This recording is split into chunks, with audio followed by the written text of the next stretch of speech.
everybody, what's going on? I'm Chris. This is a show. Thanks for watching. This YouTube channel has grown really fast. I want to thank you so much. Feel free to subscribe. It would be great if you did, if you like these videos. I hope you like these videos. We're talking about JuJu Smith-Schuster today, and JuJu was the youngest player in the league last year. He had me sort of talking down about him on the podcast the first half of the year. He's a little bit more of a gadget player, and I sort of had to fight off the enthusiasm. He scored a couple of gadgety touchdowns early in the year.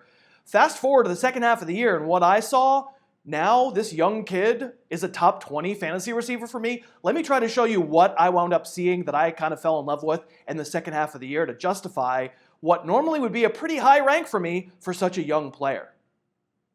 Now, JuJu isn't a burner. He's not a size freak, not really a leaper. He doesn't fit the profile of someone who should have immediately shown as a rookie, let alone a top 20 fantasy receiver in a second season. All I can say is, to watch this kid's highlights from the midway point of last year, you're left with a sense that he gets it. You know, we've just been looking at this play. This play should have won the Patriots game. How does he stay on his feet? Rumbling, bumbling, stumbling. He's just that right place, right time player who finds a way, strong. I mean, he's not outrunning this entire defense. He's not slow, but he's not a burner. And yet 69 yards later, this game should be Pittsburgh's. Quick break to thank DraftKings for sponsoring today. And actually, they're offering a pretty cool promotion. If you make a first-time deposit of $10 or more, they will give you my 2018 Harris Football Player Profile Almanac. It's 200 plus pages. It's a PDF. It's got film grades. It's got snark. It's got ranks. A lot of fun stuff that I think you'll like, and you should maybe draft with that thing. So all you have to do is click the link that's below me in the show notes and go on over to DraftKings, make that first-time deposit of $10 or more. And by the way, this thing retails for $17, so it's a pretty good deal. And then within 24 hours, you will get the Harris Football Player Profile Almanac. I hope you enjoy it. Thank you for watching, and thanks, DraftKings. Let's talk more about JuJu Smith-Schuster. Let me get back into it. JuJu being JuJu. I'll just show you these plays in a row. You probably remember this national TV play against the Lions. This is terrible coverage with cover two to let the seam receiver just streak down the middle of the field, like that's what it's designed not to do, and catch a bomb. But look at him run, staying ahead of these guys, barely. That middle guy, he's faster. I think he's going to get him if he doesn't dive, but he does dive. And the other two guys, they're both closing in, but no, Smith-Schuster just fast enough. He just does enough, even if he's not pulling away. Are we seeing JuJu pull clean away from Pierre Desir? He's a 4'6" guy at his combine at corner. That's slow.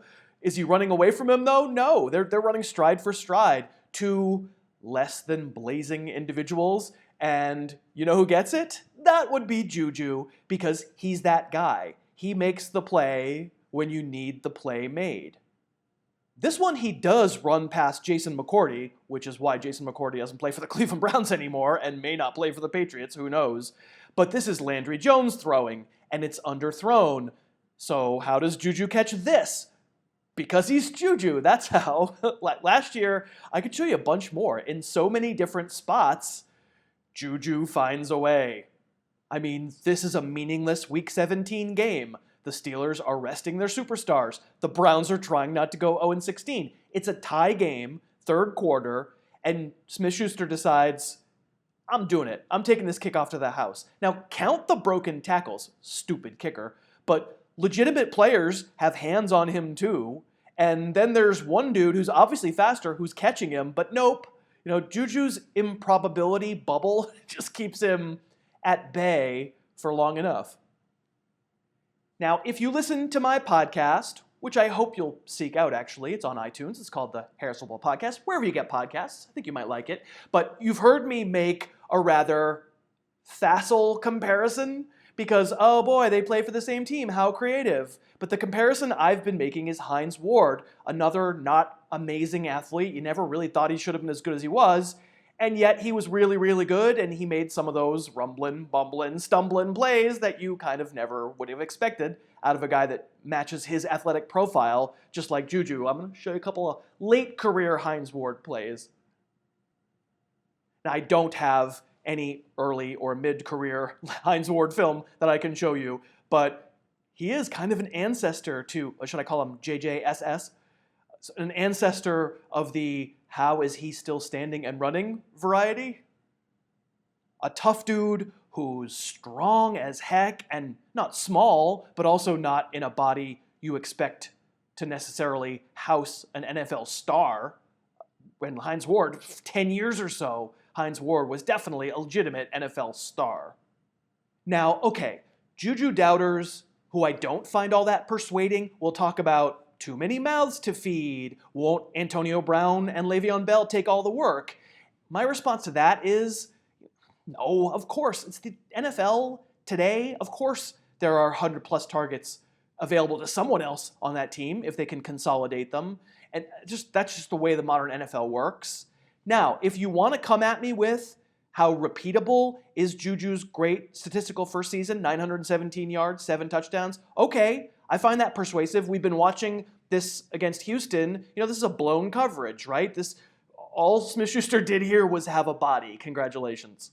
Another play, another touchdown from last year. Another thing I think anyone in the NFL probably could have done. Probably a lot of nose tackles, a lot of offensive guards could have made this play as long as they weren't duck-handed. Everyone gets a little lucky here and there if they play enough. You know, JJSS might have gotten a little more lucky than most. And this is what I mean by gadget. Now, I like that the Steelers found creative ways to use him. This is week 2. So Eli Rogers, Martavis Bryant were still playing, and so you weren't getting a ton of snaps out of JuJu Smith-Schuster at this point. But it's good to know that the team just thinks of him as a person who needs the ball because he quote-unquote makes plays. But if you want to begin the anti-JuJu argument with the idea that he needs weird or lucky or gadget plays like he did have a bunch of last year, okay, let's interrogate that.